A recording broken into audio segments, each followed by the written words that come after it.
Ladies and gentlemen, welcome to Unarmored Talk podcast. I'm your host, Mario P. Fields, and today's guest is Staff Sergeant Dustin Dooley, United States Marine Corps. You know, I met him in Camp Schwab in Okinawa, Japan. One of the most inspirational and motivated Marines I've ever, believe it or not, I've met in my 26 years. And so it's pretty awesome to connect now as a veteran. Now, now he's moving on, doing great things. First, he's with First Recon, and now on his way to basic reconnaissance course to be an instructor. Staff Sergeant, welcome to Unarmored Talk podcast. It's great to see you. Great to talk to you. It's been a while. It has, man, but you know, I feel like I've known you for years because you're just a good person, and you motivate me. Yeah, it's always great receiving that random text from you, so it's awesome. Yeah. Hey, well, tell the listeners and viewers a little bit about yourself, my friend. Yeah, I'm originally from Kansas, grew up, born and raised there. Wrestling was my passion, and grew up doing that from 3 years old through high school, wrestled in college. Did 1 year of coaching, and then decided that my bucket list for wrestling was over and it was time to join the Marine Corps as I'm a fourth generation of military. Wow. And I went into the military as a 03XX, knowing that I could volunteer for recon, and went over to recon at the split and made recon my first try going through, and got pushed out to Okinawa, Japan, where I was able to meet you, and then also work my way up through the billet, and was able to take over as a team leader out there on a dive team. And after my tour and a couple times on ship, I then pushed my way over to First Recon, where was in two different companies, and this last one I was in Bravo Company, where I was a team leader for a direct action team, and we went out on a MEU for, it was about an 8.5 month deployment. So, and now I'm currently at combat instructor school, getting ready to go be a BRC instructor now. So I'm getting the full circle from where I started. So it's a pretty cool experience. Nice. You know, now it's time for you to give all those skill sets back, right, to the community. Oh yeah, I'm excited to be able to teach. It's teaching something I really enjoy, so it's awesome. Well, you know, I know for a fact that you've had some challenging training operations, some challenging deployments. I mean, not everybody could be a reconnaissance Marine, and you've done it. And I know you've had some times where you're like, man, what the heck? But you know, here it is, May of 2020, if my memory serves me correct. You know, you're getting ready to go on a deployment with a Marine Expeditionary Unit out of the West Coast. Right. And right before you deploy, you face one of the toughest challenges since you're in the title Marine. Yeah. What was that? Yeah, so I was down in Coronado. We were conducting VBSS, so visit, board, search, and seizure, where we take over if we need to take over a boat or a ship or something, you know, and it's pretty high risk training, and received a message from my sister and said, haven't seen mom. And I'm like, did the math, and I'm like, it's 9:30, you know, like that's not normal, you know. And called my dad, and he's like, yeah, I'm down at the police station trying to figure it out. And, you know, they ended up, you know, finding my mom, but my mom passed away. She was killed, and she received a, you know, gunshot in a small town of Kansas, and it just didn't make sense. And I was able to go home, see mom, but you know, that was my focus then. But I had to do that turnover. My guys are doing really high risk training. Did a turnover with my ATL. He was able to take charge on that. Went home, was able to, you know, do the whole see her, then go through the funeral, and then I go back home. I go back to California, and it's a roller coaster of emotions. But I mean, I have a deployment in 3 months. So, wow. So you're 90 days out from a deployment. You have, you have all of these obligations on your shoulder, and mom is essentially murdered, if you will. Right. At a young age, I'm assuming. Right. Yeah.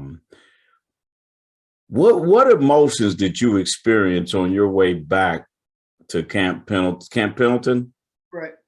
What emotions did you experience as you're trying to process this and get ready to deploy in a harm's way? Yeah, it's really tough. Luckily, I wasn't alone. So Mm. I'm on a 7-man team plus a doc, so we could say 8. And the coolest thing was a lot of my guys on my team were Christians. So, um, I didn't just go home and they just trained. Right. I went home and they continued to message me. They continued to send me daily prayers. Like that is something that like helped me. Because going through that process, it was like, did I need to talk to mom more? Like, what was going on? Like you start going down you can go down a really lonely hole. Yeah. Could I have done better? Could I, this, that, and the other. And once you start saying, could I, should I have, that's a bad hole to go down, And so I really, my wife's a Christian. Her parents are both pastors. So having that connection, I was able to take that full on, and they're able to talk me through things. And I mean, I was just talking to you recently, like a couple days ago, yesterday, like terrible day, and it's okay to have those days. It's okay to um, be emotional about things because that just shows how much you love someone. But to keep it in, to build bad habits, it's not the way to go. I really turned to lifting weights, just reading daily prayers, um, talking to God more than I've ever done before. Right. So just trying to you can't turn it into a positive, but you can take positive actions to make the situation not into another bad situation, should I say. That's interesting because the framework of the podcast is to be aware, right? Be aware of your emotions and gain a better understanding of them, but to choose to develop not the accurate, but a accurate way of thinking to improve the outcome. And I love how oftentimes you hear people talk about physical fitness, mental fitness, spiritual fitness. I like how you articulated what spiritual fitness did for you, and then how your teammates leveraged spiritual fitness, their belief in Christ and God, and use that to get you through a situation while living. So now you're just dealing with this. You got a great team sending you prayers, praying for you. You're still battling with these emotions, but you're making choices to make it a positive situation. And we all know it was one of the toughest challenges. Oh yeah. So now you deploy. Does things get better? So I made sure to, save a whole bunch of songs on my phone, and I listen to every night. Like I'm around a lot of alpha males, and whether they're listening to all kinds of music, and I listen to whatever. This is Unarmored Talk. You can tell me what type of music they were listening to. Right, but I every night I got in the shower, Yeah, played Christian music, and not one person questioned it. Everybody knows what I'm going through.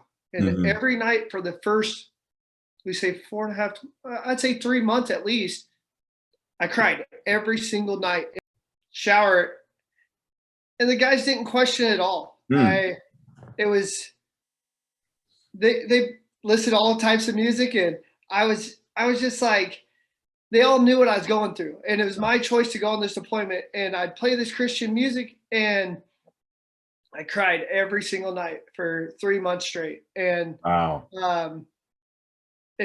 Guys just got it, and they didn't say a word, and it was just like when you're on a ship, you don't have your time alone. Right. So, and I'm preparing for exercises. I'm preparing to go work a mission. Like I have to have my time, and that was my time. Yeah. But then the other 23 hours, I mean, I could be woken up or whatever. And that is the Marine Corps time, and my team's time. And so I took that time to just really pray, to listen to songs. I listened to songs, Christian songs. I listened to songs about, like my mom's case is unknown. So I listened about suicide. I listened about taking your life. I listened to some really hard things. And I felt like I had to just take it head on. It wasn't, I don't know, my mind might be a little twisted, but I had to listen to those things that made me cry, because I just wanted to get that emotion out. I didn't want to be bottled up. I didn't want to go off on my guys because of something that I'm feeling. But being able to be on ship, to handle my emotions that way, but also just talking, like having a platoon commander, Right. having a company commander, having a platoon sergeant that all understood, I'm working my butt off, but hey, let's like, Dooley might need a little bit of time on this, or he might have an attitude this day because, oh yeah, he is going through things. And I think, not even just the military, whatever job you're in, you don't know what people are experiencing, and you got to really, I think it's funny when people are like, hey, how are you doing? Everybody says, I'm doing good, and just keeps walking. Yeah, right. How are you doing? I'm great. I said that last night when I was walking my dog and crying, but I wasn't, and I think it's more than that. And you got to have those actual conversations instead of those bypass. And, but I was able to relay my feelings and my emotions by people hearing Christian music.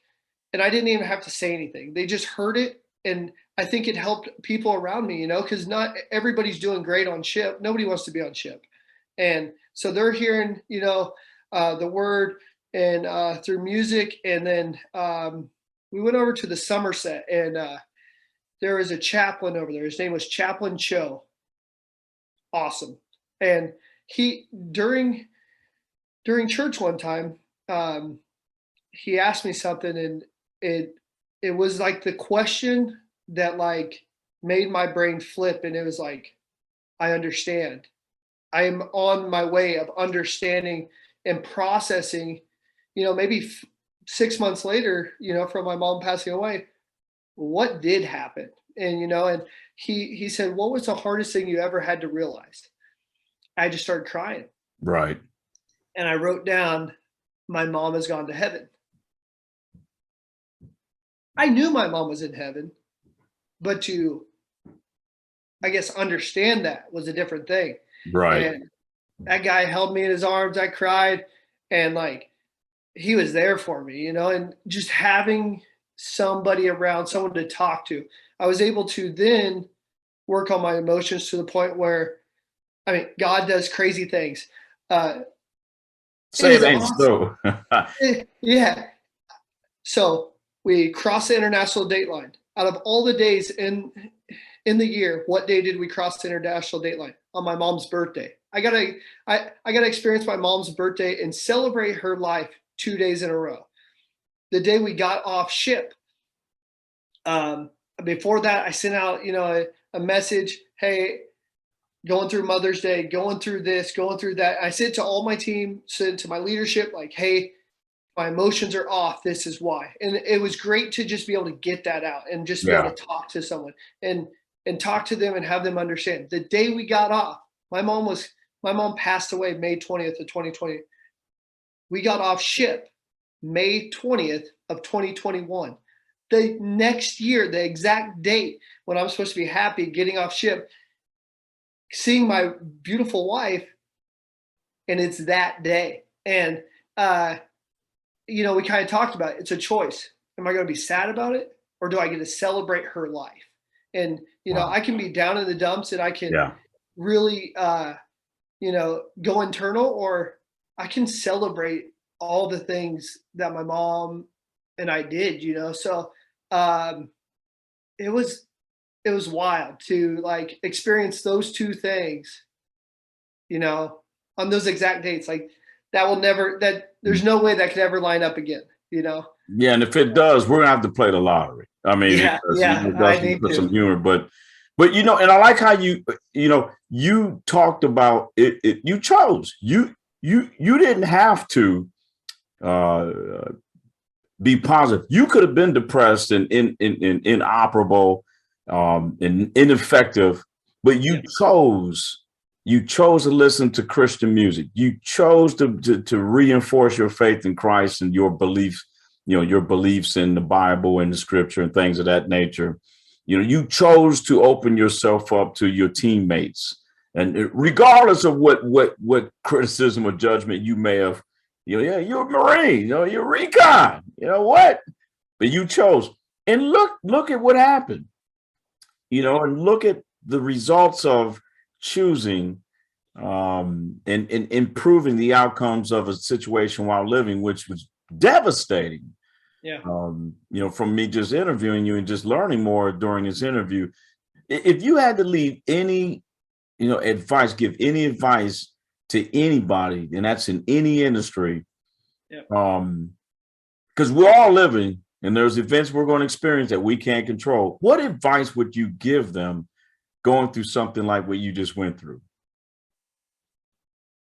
There's a lot of actions you can do, and we've talked about those, but one thing kind of didn't talk about was surrounding yourself. It's a cliche thing, but it's so true. Surround yourself around people that you want to be like, Christian-like people, if that's your motive, and be around positive people. 6-7 man team that I'm on, all of them went to church with me, other than, it wasn't, maybe one didn't, and that's, you could do whatever he wants, but I had such a support system all the time. One of my best friends, a Christian, his best friend, which is one of my best friends, is a pastor. My mother and father-in-law, pastors. My wife, a Christian, and just being able to surround yourself with positive people, because the moment you're around people that aren't that are going through negative things or whatnot, it's great to lift those people up, but if they're just complaining to complain and they're not really experiencing anything, it's easy to get in that rabbit hole and go down with them. So I would say surround yourself around people that you want to be like, that are going to lift you up, because those people have such an impact on you. Well, you've had an impact on me just because I was a sergeant major doesn't mean anything. You can influence up, you can influence down, you can influence laterally. It does horizontal, vertical, doesn't matter.